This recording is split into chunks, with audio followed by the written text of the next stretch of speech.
दोस्तों आज का हमारा पहला क्वेश्चन है जो कि बहुत ही महत्वपूर्ण है। हाल ही में भारतीय वायुसेना ने इन सीटू एयर एक्सरसाइज किसके साथ की है, आपको बताना है। हाल ही में भारतीय वायुसेना ने जो इन सीटू एयर एक्सरसाइज किया है वह किसके साथ में किया है। ऑप्शन ए थाईलैंड के साथ किया है, option B Malaysia, option C Singapore, option D Sri Lanka. तो आप सभी को ध्यान रखना है जो इन सीटू एयर एक्सरसाइज किया गया है यह भारत और थाईलैंड के बीच किया गया है। तो इसका राइट आंसर तो क्या हो जाएगा, ऑप्शन ए इसका करेक्ट आंसर है। अगला क्वेश्चन की ओर चलते हैं दोस्तों। केंद्र सरकार ने कितने डसोल्ट राफेल जेट्स के लिए 3.25 लाख करोड़ की डील की मंजूरी दी है। आपको बताना इसका राइट आंसर क्या है। ऑप्शन ए 94 राफेल जेट्स के लिए, option B 104, option C 114, option D 124। तो दोस्तों आपको ध्यान रखना है 114 राफेल जेट्स के लिए 3.25 लाख करोड़ की डील की मंजूरी हुई है। तो इसका राइट आंसर क्या हो जाएगा, ऑप्शन सी इसका करेक्ट आंसर है। अगले क्वेश्चन की ओर बढ़ते हैं दोस्तों। आज का हमारा अगला क्वेश्चन है देश का देश का दूसरा ट्यूलिप गार्डन कहाँ प्रारंभ हुआ है। आपको बताना है देश का दूसरा ट्यूलिप गार्डन कहाँ प्रारंभ हुआ है।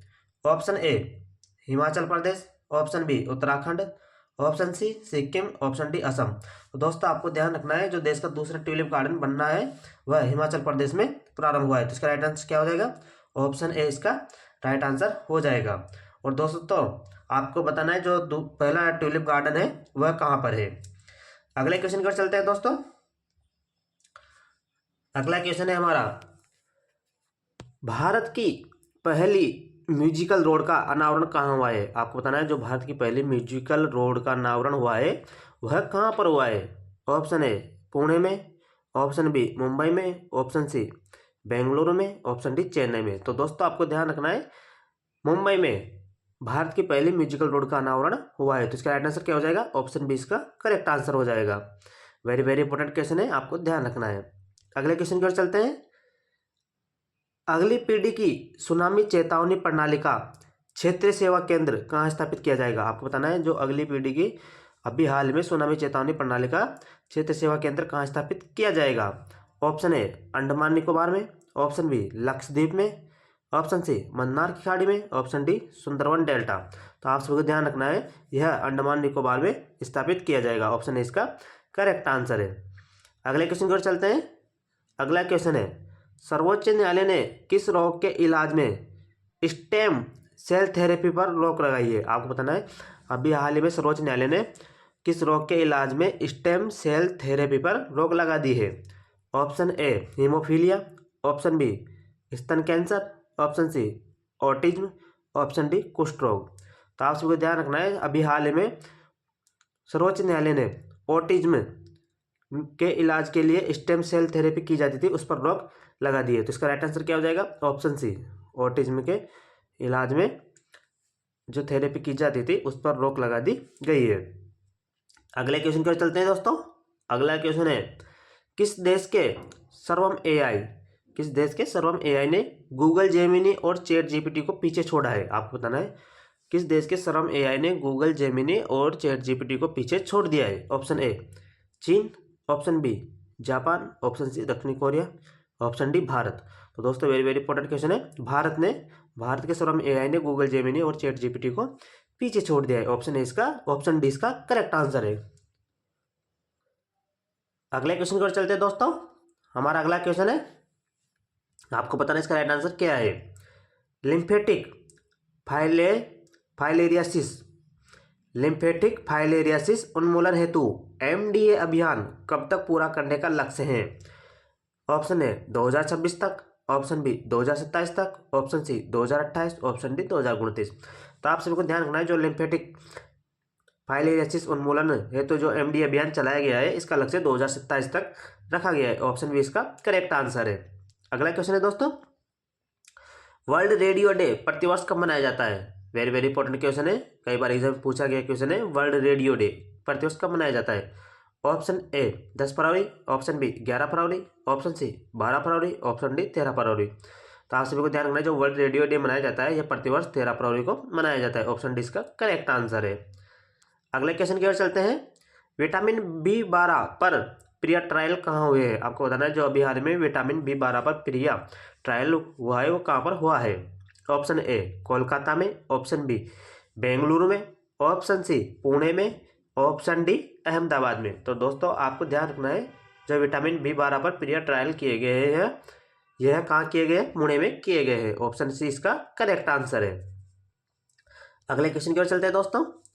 अभी हाल ही में 56वें IFFI में स्किन ऑफ यूथ फिल्म को गोल्डन पीकॉक अवार्ड मिला है, यह किस देश से संबंधित है? वेरी वेरी इंपॉर्टेंट क्वेश्चन है। अभी हाल ही में 56वें IFFI में स्किन ऑफ यूथ फिल्म को गोल्डन पीकॉक अवार्ड, कौन सा अवार्ड मिला है? गोल्डन पीकॉक अवार्ड मिला है, वह किस देश से संबंधित है? Option A Sri Lanka, option B Vietnam, option C दक्षिण अफ्रीका, ऑप्शन डी जापान। तो आप सभी को ध्यान रखना है यह वियतनाम से संबंधित है। ऑप्शन बी इसका करेक्ट आंसर है।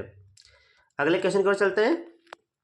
वेरी वेरी इंपॉर्टेंट क्वेश्चन है, आपको बताना है करप्शन प्रेक्टिप्शन इंडेक्स 2025 में भारत की रैंक क्या है? आपको बताना है भारत की इस इंडेक्शन में 2025 में भारत की क्या रैंक रही है, यानी करप्शन प्रेक्टिप्शन इंडेक्स 2025 में भारत की रैंक क्या है? ऑप्शन ए 90वीं, ऑप्शन बी 91वीं, ऑप्शन सी 96वीं, ऑप्शन डी 100वीं। तो दोस्तों आपको ध्यान रखना है जो करप्शन इंडेक्स 2025 में भारत की रैंक रही है वह कितनी रही है?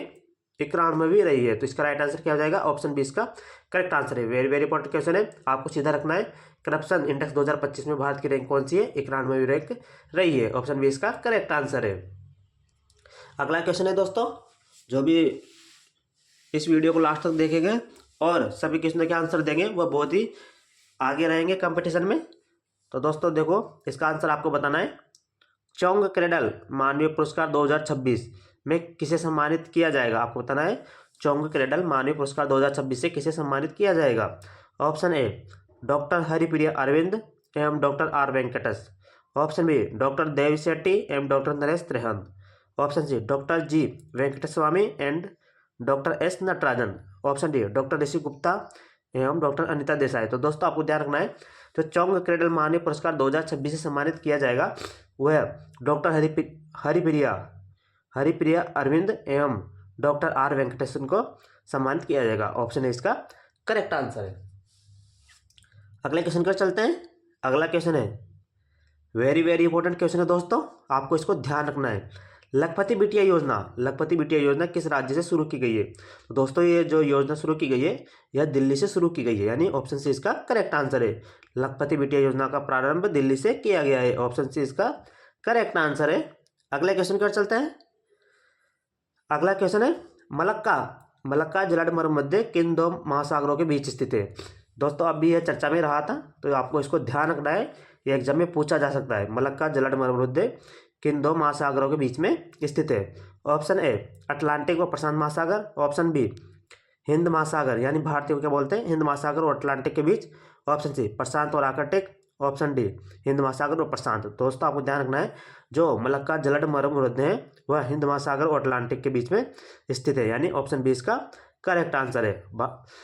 हिंद महासागर और अटलांटिक के बीच में मलक्का जलमर्ग स्थित है। अगले क्वेश्चन पर चलते हैं। अगला क्वेश्चन है भारत के जीडीपी और आईआईपी के लिए प्रस्तावित नया आधार वर्ष क्या है? वेरी वेरी इंपॉर्टेंट क्वेश्चन है दोस्तों।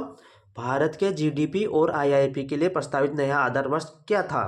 Option A 2022-23, option B 2021-22, option C 2020-21, option D 2023-24। तो दोस्तों आपको ध्यान रखना है जो भारत की जीडीपी और आईआईपी के लिए प्रस्तावित नया आधार वर्ष बनाया है वह 2022-23 था, यानी ऑप्शन ए इसका करेक्ट आंसर हो जाएगा।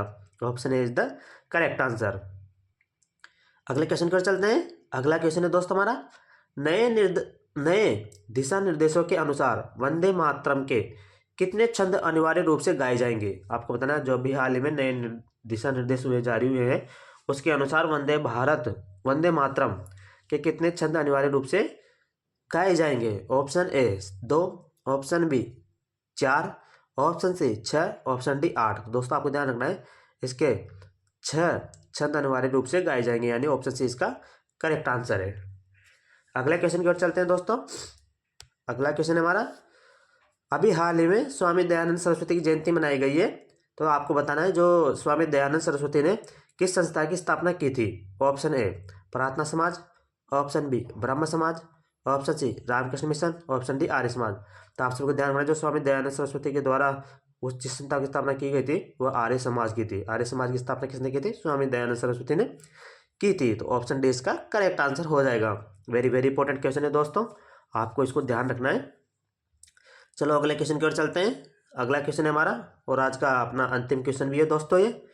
उष्णकटिबंधीय चक्रवात गेजानी, अभी हाल ही में उष्णकटिबंधीय चक्रवात गेजानी किस देश को प्रभावित किया है? Option A Mozambique, option B Mauritius, option C Madagascar, option D Seychelles.